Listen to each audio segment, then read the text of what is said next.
Pakistan cricket board نے 7 اکتوبر سے ملتان میں شروع ہونے والے انگلینڈ کے خلاف پہلے ٹیسٹ میچ کے لیے اپنی پلینگ 11 کا اعلان کر دیا ہے۔ اس سے پہلے انگلینڈ نے ایک دن پہلے اپنی ٹیم کا اعلان کیا تھا جس میں ریگولر کیپٹن بین سٹوکس نہیں تھے، البتہ ان کی ٹیم میں 2 ریگولر اسپنر شامل ہیں۔ دوسری جانب پاکستان کرکٹ ٹیم جو کہ ملتان کی اسپن پچ پر ٹیسٹ میچ کھیلے گی، وہاں پر وہ صرف ایک اسپنر ابرار احمد کے ساتھ جا رہی ہے، جن کی آخری 3 ٹیسٹ میچوں میں جو پرفارمنس ہے اس کے اوپر بھی سوالیہ نشان ہے، لیکن ان کو کھلانا لازمی تھا، یہ حقیقت ہے۔ البتہ نعمان علی جنہیں پاکستان کے اسکواڈ میں شامل کیا گیا، انہیں دورہ سری لنکا جس کے وہ ٹاپ وکٹ ٹیکر تھے، آخری اننگز میں 7 وکٹیں حاصل کی تھیں، کیریئر بیسٹ پرفارمنس دی تھی۔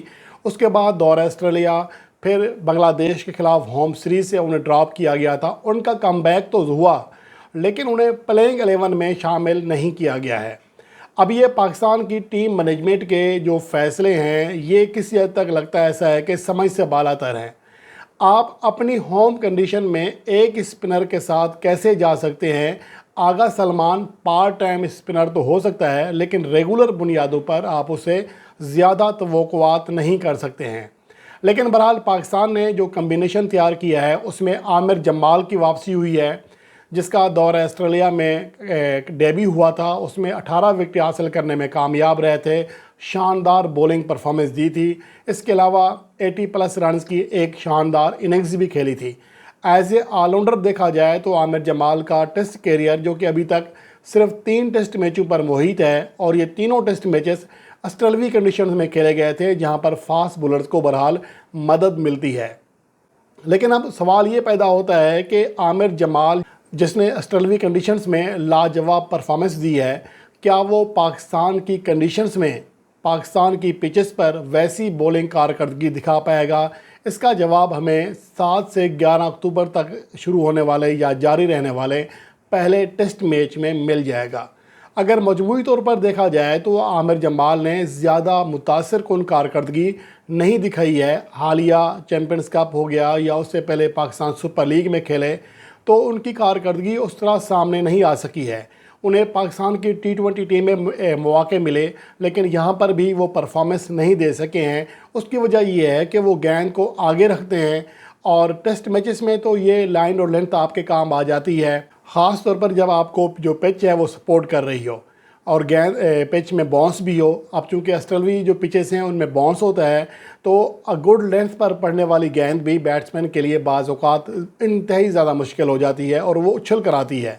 لیکن ایشین کنڈیشنز میں یہ لائن اور لینتھ مشکلات کا سبب بھی بن سکتی ہے۔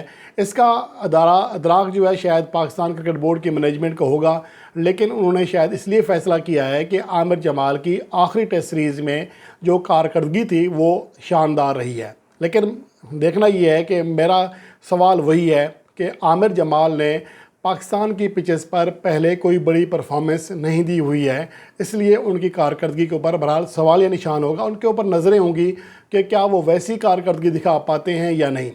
اب اس کے علاوہ شاہین شاہ افریدی وہ یہ میچ کھیل رہے ہیں، ان کی پرفارمنس بھی زیادہ بہتر نہیں ہے، لیکن چونکہ بڑا نام ہے، اور بابر اعظم بھی 2023 سے اس فارمیٹ میں مسلسل فلاپ ہیں، وہ بھی کھیل رہے ہیں۔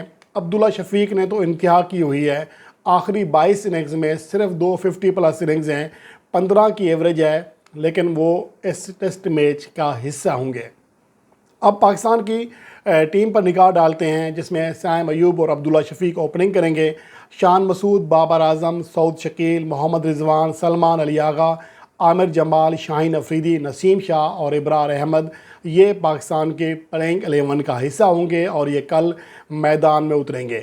اس کے حوالے سے میں معذرت چاہتا ہوں کہ خرم شہزاد کا میں نے گزشتہ پلینگ 11 میں نام دے دیا، جبکہ وہ انفٹ ہیں، جو یہ ایک طرح سے یوں سمجھے کہ مس ہو گیا یا مس انڈرسٹینڈنگ ہو گئی، جس کی وجہ سے ان کا نام شامل کیا تھا۔ لیکن بہرحال باقی ٹیم وہی ہے جو میں نے آپ کو بتائی تھی، لیکن اس میں نعمان علی نہیں ہے۔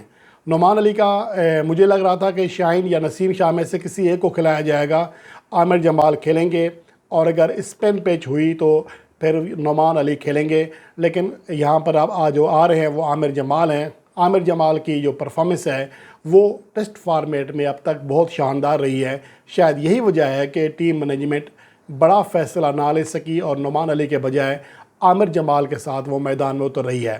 اس کے علاوہ اگر انگلینڈ کی بات کریں تو ان کا اسکواڈ ایک دن پہلے ہی اناؤنس ہو چکا ہے۔ ان کی ٹیم ہے، اس میں زیک کرالے، بین ڈیکٹ، اولی پاپ کیپٹن ہوں گے، Joe Root, Harry Brook, Jamie Smith, Chris Woakes, Gus Atkinson, بریڈن کرس، جیک لیچ اور شعیب بشیر، یہ ان کی پلینگ 11 کا حصہ ہے۔ جیک لیچ اور شعیب بشیر ان کے 2 ریگولر اسپنر ہیں، اور اس کے ساتھ ساتھ جوئے روٹ بھی پارٹ ٹائم بولنگ کرا لیتے ہیں اسپن میں۔ تو ان کا اسپن شعبہ پاکستان سے مضبوط ہوگا ملتان میں، لیکن دیکھنا یہ ہے کہ یہاں کی پچ اسپنرز کے لیے زیادہ سازگار ثابت ہوتی ہے یا پھر فاسٹ بولرز کے لیے۔